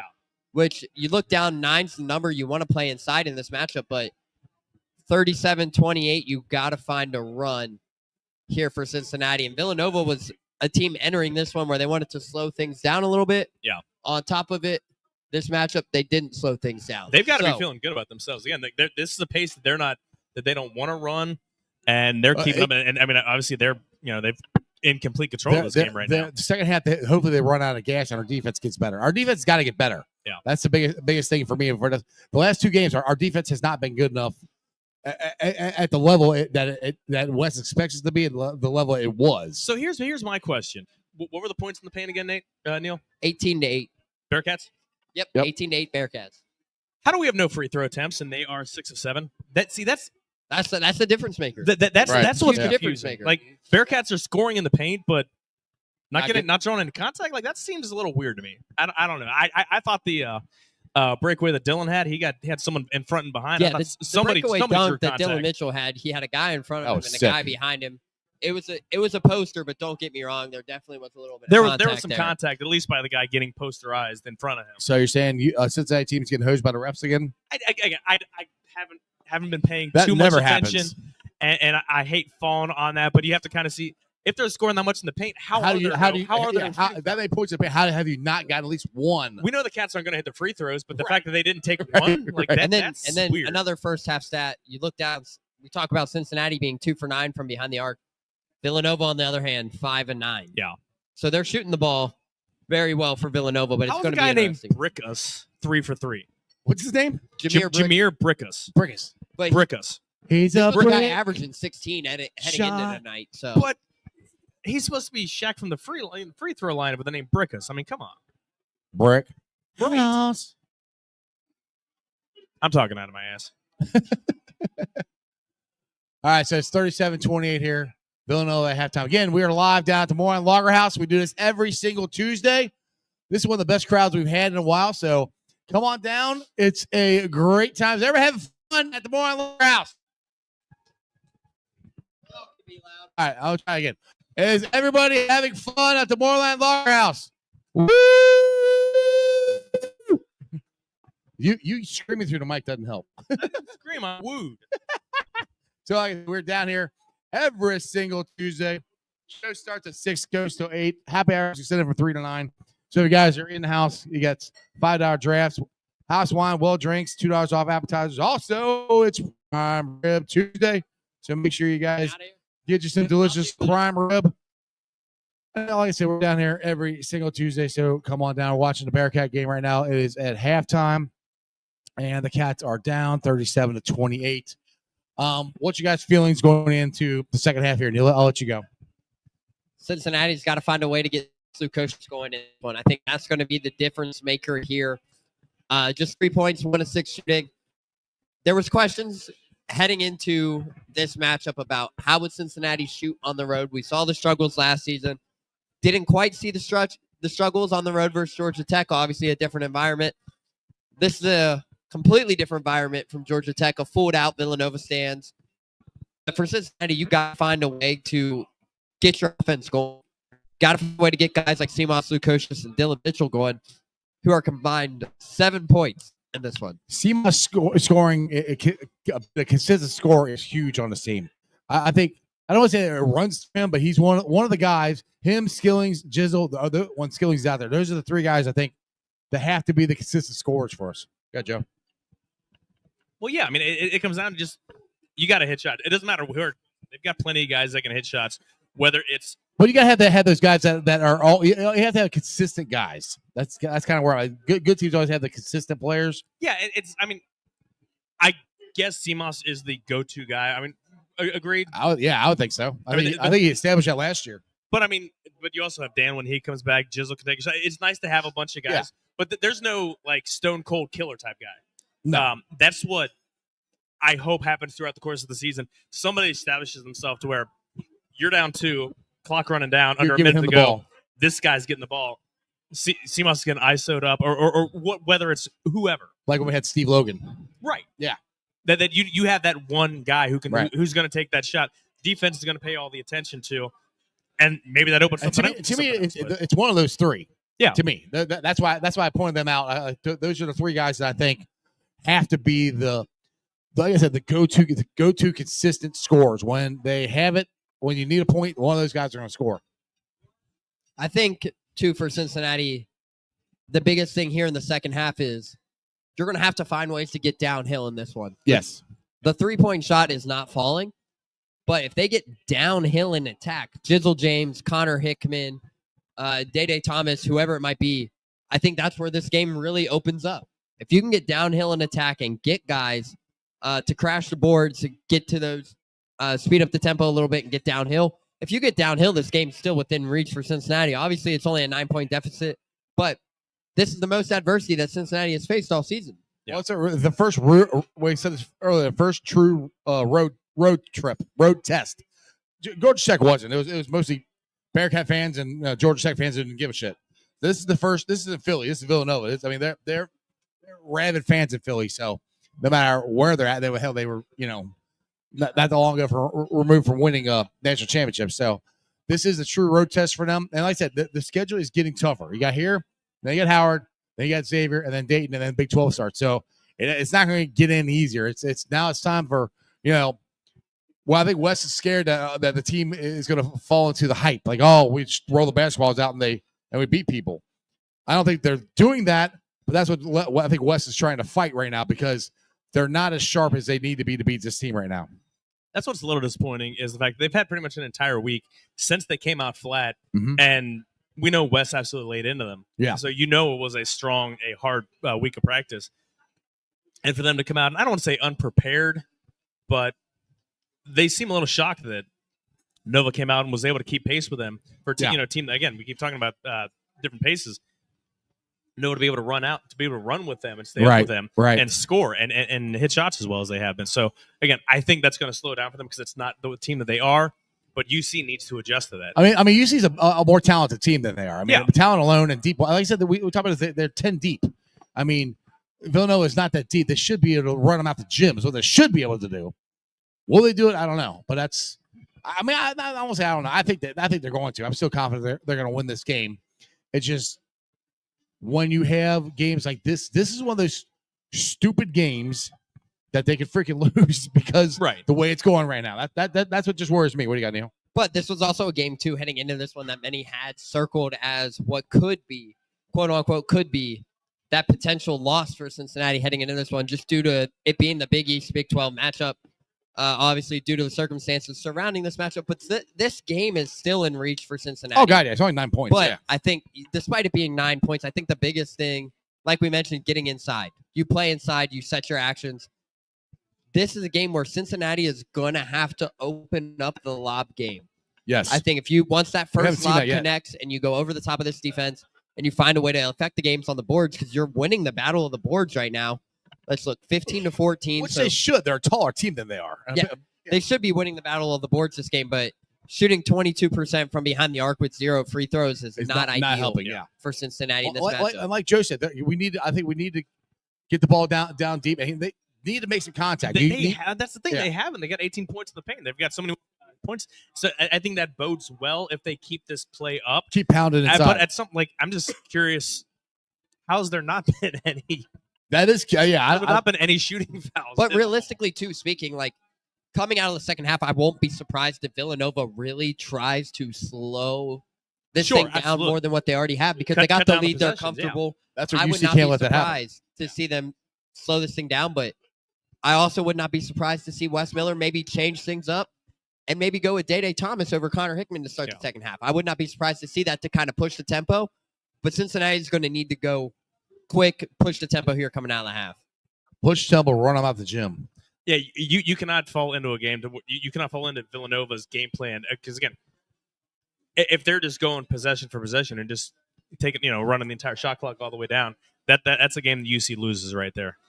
Yeah, you cannot let them dictate. This is not, and that's exactly what they're going to for Villanova to win this game. That's what they're exactly going to have to do, is dictate the tempo, slow it down, and play the game that they want. Which UC to this point has not let them do that. It's been up and down pace. Yeah, Villanova's not going to score 37 points in the second half. They can't keep that scoring up. I don't think.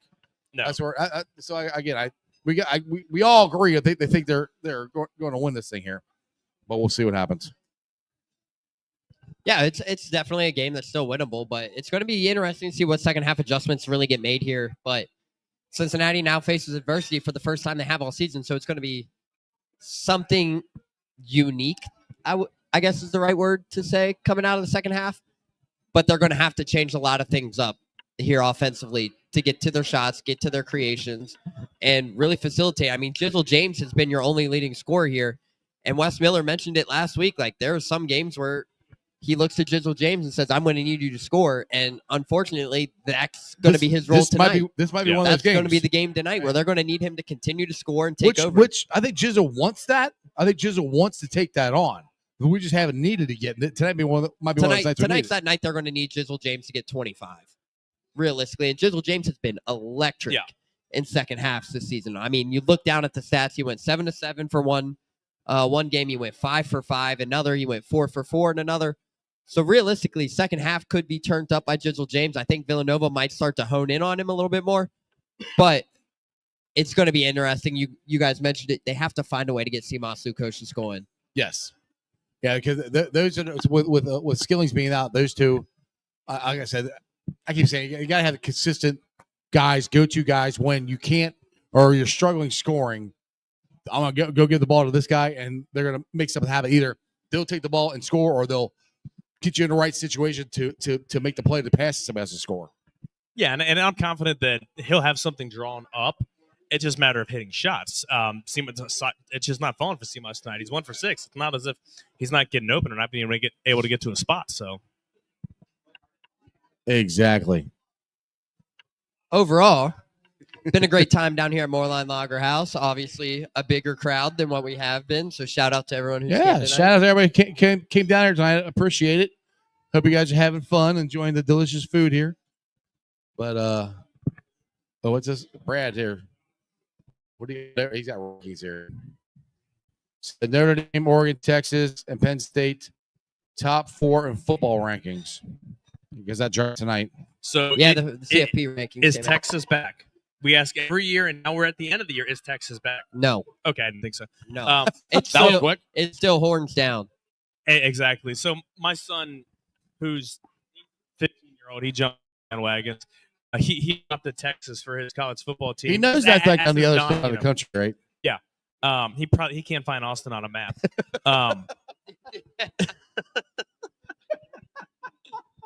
I love my son. He's one of the smartest, most brilliant kids. Why'd you just have to he's do your terrible. own son? Like, he's a that? dumbass. Can't find us. No, he's terrible at geography, man. Like adopted Texas football for whatever ass reason. So he's co-opted like on my ESPN login stuff, and I'm seeing all these Texas. Like, come on, dude. I don't want him to win just because of that. I've got nothing against Texas, especially since they're not in the Big 12 You anymore. just don't want your son to be right. I don't want him like. I don't want my son to be happy. No, Okay, but He'll be a Texas realistically, fan for life. with how the rankings came out tonight, I got a picture pulled up here. Obviously, you guys can't see it. With how the matchups would be played out, Oregon is the 1, Texas is 2. They have SMU at the 3, which is crazy. Boise State at the 4, obviously due to the playoff metrics and whatnot, the new 12-play format. The 4, Penn State the 5, Notre Dame the 6, Georgia 7, Ohio State 8, Tennessee 9, Indiana 10, Alabama 11, Arizona State at 12, and then the first 2 out is Miami and Ole Miss. But realistically, Big 12 championship on Saturday. I think Arizona State solidifies their berth to the playoff bid. Yeah. But this matchup here, seeing these 2 right here getting the first round bye, I understand being SMU and Boise State, but realistically, you get them into this matchup here based on these rankings tonight. Either Notre Dame or Alabama is steamrolling SMU. Yeah. And Penn State's defense is going to keep Ashton Gianti under 100. Same could Arizona State. Like, I don't see that playing to their favor. Whoever wins that first round is not getting an easy. But you might as But, well. But But I on mean, the they're getting a hell of a break. But on in the upper semifinals. part of the Texas bracket, and Oregon, another one. you have Texas and Oregon get the first round byes. Then you have Georgia playing Indiana, which could be interesting. And then Ohio State versus Georgia's going to Tennessee. crush Indiana. Sorry. Okay, can I be clear here? Alabama does not deserve in No, the. Alabama does not They deserve do to not be in. deserve to be, and the fact that they're 11, like, no. I'm sorry. You lose 3 games, and Alabama is their program. Like, I'm jealous of them. Like, it's nothing against. It's nothing against the Alabama program. They don't deserve the playoff this year. You lose 3 games. If you And- lose and 3 I games, just- I mean, how many SEC schools are in there? 3. SEC schools in there right now. Texas, Georgia, and Bama. Yeah. Oh, 4. 4. Tennessee. Yep, for Tennessee. So I got a question for you guys. So at the end of the rival games last week, we had for some reason everybody decided that the I am winning here team. for the flag stamping. Are you? I am here for it. I'm not. Act like a freaking bender. I'd kick your ass too. To me, it's everyone just needs to grow the fuck up. Okay, Thank you. like I don't care about planting your flag. Like I'm happy with It's a Michigan. podcast. First we off, can say different stuff. I am here Michigan for it. is my favorite school of the past week because they went in and they absolutely cold cocked Xavier on Wednesday night, beat them by 28, I think, Somebody, yeah. and then they went and beat Ohio State. So, you're my heroes of last week. You want to know the favorite part of the flag stamping? Ryan Day stood there. He didn't and do anything. did Right. Nothing. And that's Wow. the See thing, that like, video where he just That just gave me the vibes of he knows his time at Ohio State Yeah. is done. I don't have a problem with teams planting the flag. I really don't. I don't care. It's But the thing is, it's field turf. You can't plant it anyway. It ain't going to stick in the ground. I don't know. mean, Baker you can- Mayfield got his. It to ain't stick in the going. ground. yeah. No, it didn't. It stuck in the ground and fell over. It's not grass. It ain't going to stick in the ground. Quit. You can find a way to make a stand. But the thing is, like, you lost. Get the hell off the field. Sorry, you lost on your home turf. Suck it up. Go back to your locker But think room. about it. But act like you won before and go take your flag and wave it over by your own fans. These are kids. Think about it. These I are don't kids. care. The I'd still kick your rivalry ass. has gotten so far out of hand, quote unquote, out of hand, because I'm Right. here for the rivalry matchup. But the Big 12 banned the horns down sign. Like, if I'm Which is hilarious. That's just stupid. Well, the thing's going to happen. Cats are starting to get run out of the gym, by the way, guys. I don't like this. I don't like this start.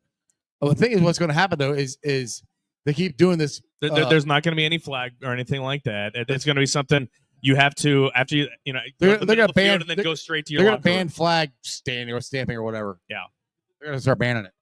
I think it should have been banned when I don't know, whatever. I don't think it should be T.O. banned. started it because he went to the center when he was with the Niners. Imagine went to the center of Did the you guys see Star in like Baker 1990, Mayfield. Did you whatever. guys see that quote where they asked Baker Mayfield about it earlier in the season when Texas played Oklahoma, and that is great ball movement Nice and a ball great movement. shot by Oh, Chisholm yes. James. But on top of it, when they mentioned it, they were like, "Hey, how'd you feel about the flag statement?" And he goes, "Imagine living rent free in their head for 10 years. That is golden. Like, Yeah. think about it. He walked in there at Texas, beat them, stamped the Oklahoma flag, and has been living in their head rent free for the last 10 years. Yeah, That's a nice little defensive play right there. and that's why I Turning said it. like grow up because I don't care. Like you win, plant a flag. You're not out there. You're not getting in another team's face. It's a piece of fake grass that you're putting a flag. But in. thing I don't is, know, dude, the NC State North Carolina game, the dude didn't even try to stamp it. He yeeted that thing into the sand. The thing is, though, it's a rivalry. And But also it's- NC State, North and Carolina, people- like but they would know get, your they'll- place. Nobody gives a they'll- shit about you. They'll get Right, mad. They'll right. get mad if you go there. You stomp on the logo in the middle of the field. I mean, those are things. They're just disrespectful things to do. Act like you've been there. mean You like- won. You mean like walking on the logo in a No, like in- stomping on it no? I mean like walking on a logo in a college or in the locker room. in a hockey dressing room. That's any locker room. I think. There you go. Oh, That's three by. It's just stuff like that. It's just act. It's just act. Dylan like you're Mitchell Was that hits Dylan Mitchell? Yeah. Dylan I Mitchell saw a hits his lefty second shot. I couldn't tell if it career, was Mitchell or. second career three for Dylan Mitchell. I'll take it. I'll Hey. take it. We were in attendance for his first. First, three. yes, we were. And just like that, as we talked about, Cincinnati needed to find a run, and there's a 6-0 run. Two threes. But that's cash, though. Okay, Okay, nope. this just showed up on the screen. And this came out earlier in the day. Player for the Texans got suspended 3 games for That the was hit that was coming. That was coming. on Trevor Lawrence. What are your thoughts on that? I think it was On the coming. hit on Trevor I think, Lawrence. I think Oh, it's 3 games is realistic because you look back and you He see slid. You can't hit him. he's not only slid, but he has so many priors in the past of unsportsmanlike conduct, roughing the passer. Okay, so I He don't has know, a- I don't know his history. He has a history dating back the last 4 years of paying fines, being suspended a game. So he's a jackass. He's a Vontez Burfict. Okay. 3 Well, is he a Vontaze Burfict or is he just a jackass? now 3 Nice shot there. That was now nice. 3 games might be crazy, but I was thinking maybe for it'll sure probably a go down to game. 2 with the people. I look at it as if there's a freeze frame, Trevor Lawrence looks like he's breaking down to either slide or make a move because you can't tell, and that's when I can't remember the guy's the defender's last name, but that's don't when he remember. decides to make his move. Is Trevor Lawrence looks like he's breaking down to decide. He doesn't go into a slide. He breaks down as if he's getting ready to make a move or slide, and that's when the defender That's the problem. makes You his can't move. tell. But realistically, too, like Trevor Lawrence. It was a gross hit. I don't think it was a dirty hit. I think it was an unfortunate hit. I don't think it was a dirty hit, but I think it was, like you said, an unfortunate hit, Joe. But on top of it, once you see him go down, I mean, I get it's hard to stop, but I mean, Again, but I look at it. Kenny Pickett started in college with the fake slide. the fake slide was like stupid. that. Stupid. That's you can't. I'm sorry, you can't be able to do that because No, you should not be able have to do that. Like You because have the to fake slide got declare bad. what you're going to let do. him. Trevor Lawrence didn't slide. He didn't fake slide. He broke down like he was getting ready to juke or make a move. He like you actually see the play and he gets a really wide stance and then he goes down. But So when he breaks down, that's when the defender goes to make the move. But And I'm like, I don't know, man. I don't think the 3 games was right. Obviously, we talked about it being reduced. I would see it get dropped to 2, but on top of it, the reaction was the best part. Did you see how quickly? Who was it? Evan Ingram. Evan Ingram. Evan Ingram came. That's what See that running. shit from the Bengals just about lineman. to say the same thing. That's what the Bengals offensive line needs to do when Joe gets They late let hit Burrow and get stuff. absolutely obliterated. And Do you think play Alex- after play Do after you think play? and Alex nobody gets in Kappa their is going to face. come running if Joe Burrow takes a hard hit? No, I don't No. see that. I happening. haven't seen Ted it yet. Karras is too nice. They need Orlando to. Brown is too The only time I slow. saw Ted Karras get upset was in Tennessee game 2 Right, years because ago. they were diving at his knees, not Yeah. his quarterback. Again, not saying, like again, we all love Ted Karras, but I love Teddy. you need to stick up for your quarterback Yes. too. And Amarius Mims, I think he's got that in him, but I think he's also still a rookie and trying to find his way. How would you like to have Marius Mims coming after you? That's No, thank you. Yeah, that's a scary sight. Oh my Right, God. scary sight. Sorry, He sir. needs to. I'm okay with him getting a personal foul. going after somebody who No, takes yeah, a cheap you shot. know, yeah. TJ exactly. Watt did a gator roll on Burrow after the first strip sack. He takes his ankle twisted. Right, twisted. If you Such a see dirty-ass Burrow's like player. knees here and body twisted the other way, and like no, I'm like, he's that's tackled. the shit that He's tackled. that's Let the shit go that of his TJ foot. does Yes. game after game after game. Oh, he's a great player. No, he's a Someone dirty-ass player. someone needs to flatten his ass. They give him too much He respect. needs to get Fuck that. That stuff. Somebody he needs to flatten his ass. That's what he needs to get fined for. Yeah. You can see you are excessively grabbing. He's on the ground. There's no reason to roll over and twist his freaking ankle. Right. You are intentionally trying to hurt the guy. Right. That's what that is. That's what Vontez Burfict would get in trouble for. Well, I'm not comparing him to Vontez. I'm just saying it's the same. He's intentionally trying to hurt him. You know, there's no other reason. Yeah. I don't want to sit there and hear, I'm trying to attack him. Burrow's on the ground already. Yeah. His whole entire body's on the ground. You're twisting his leg. Right. It's a dirty ass call. That's why I hate the Steelers. Yeah. I mean, they're a dirty ass team. Like, and anytime you say anything, well, Vontez Burfict, that's their comeback to anytime anyone says anything about a Steeler doing something dirty. Guess what? Okay, we had one player. You've had Bengals 25. fans agree Vontez Burfict was a dirty motherfucker. I hated that guy. But we've only had one. They've had 25 in their history. I hated Vontez Burfict because as many plays as he made on the field, you could not count on him because A, he'd be late to training camp every year. He'd be fat and out of shape and wouldn't be ready until week 4. And then he'd do some stupid shit and get suspended. So I hated that motherfucker and was happy when they got rid of him. Yeah, he made plays, but he was an asshole. Hey, Vontez, if you're listening, Joe Farfsing. This is all Joe. None of us want this problem. I'm here for the smoke. Hey, you got to go home and clip that. That's bad. You're going to regret that one, Joe. You're such a badass. He's some dude that probably would show to fight him. I'm just fat 44-year-old. If there's anybody I'm trying to pick a fight with, Vontez Burfict would not be it. Pac-Man Pac-Man's number one because he's going to show up at the script club. I wouldn't fight Pac-Man either. I wouldn't fight Pac-Man. Nope. I wouldn't fight. I like Pac-Man. Pac-Man is, he's a different dude. I like all Bengal players. I don't get my ass kicked by any of you. Vontez single-handedly ruined Antonio Brown's career, Juju Smith-Schuster's career. Yeah, I'm good. I'm good. He's good with it. I'm good on that. We're good with senseless violence sometimes. He cost the Bengals their first playoff win in what would have been 24 years. Get it? There you go. All right, guys. I think I'm gonna probably end this right now. We're gonna go down and watch the Bearcats here. Joe, you got any? I'm gonna go with Neil here first. Neil, you got any final words for Cincinnati fan base here before I let you go? Yeah. So for the Cincinnati fan base who are watching this game, they are now on the midst of an 8-0 run with an offensive rebound here. But on top of it, you're down 9 at the half, as much as still at the ball play in the second half, 5 deficit.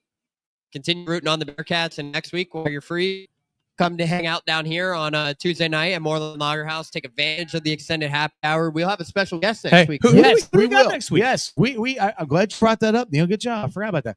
We have Bronson Royal will be we here have the next masked week. singer. Yeah, we have the masked singer. One of the masked singers, Bronson Royal, will be here live and in person. He'll be also performing some of his newest music. I think his CD drops. CD, I dated myself. What are they calling the album? Is it still an album? 8-track. 8-track. I don't know. His music's coming out this week. You get it out there on Spotify. So come on down. It'll be a lot of fun.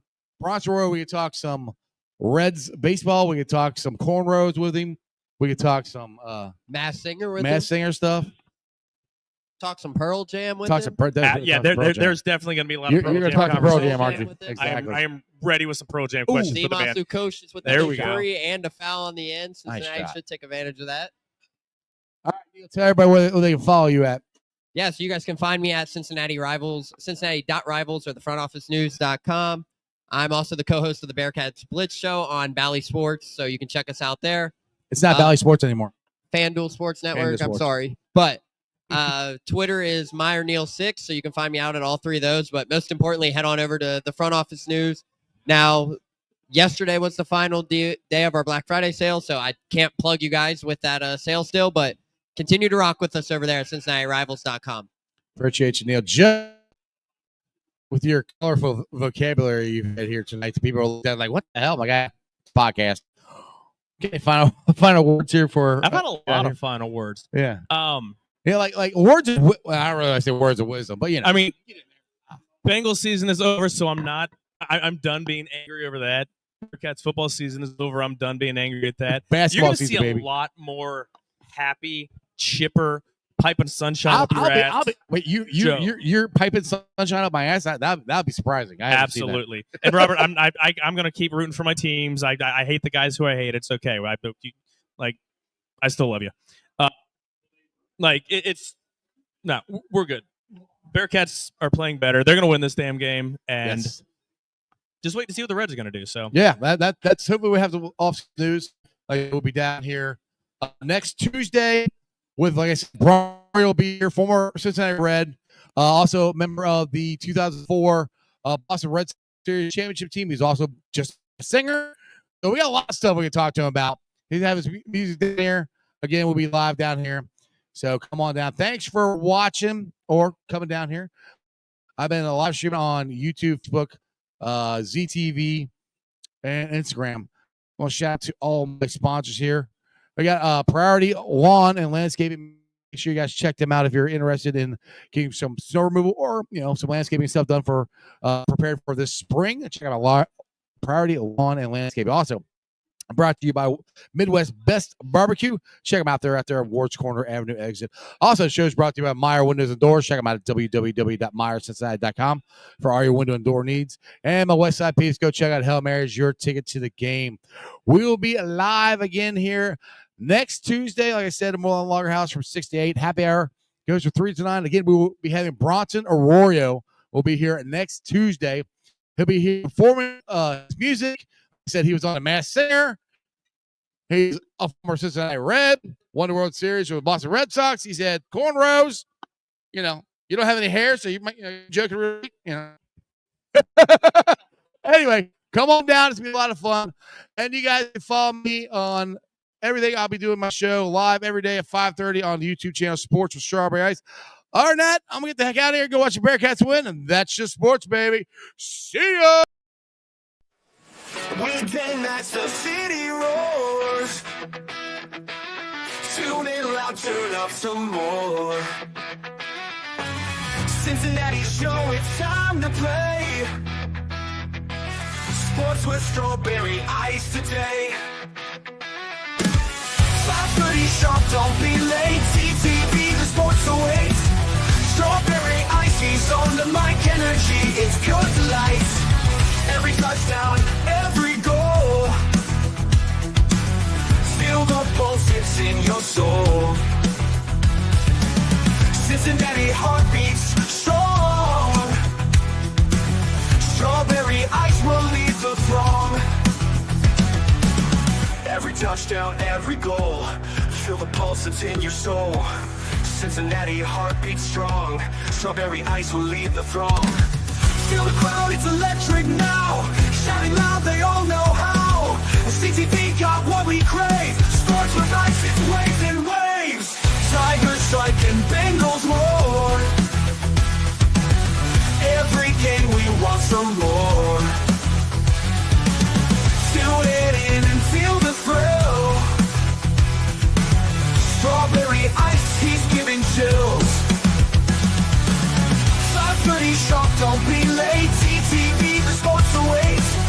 Strawberry Ice, he's on the mic, energy, it's pure delight.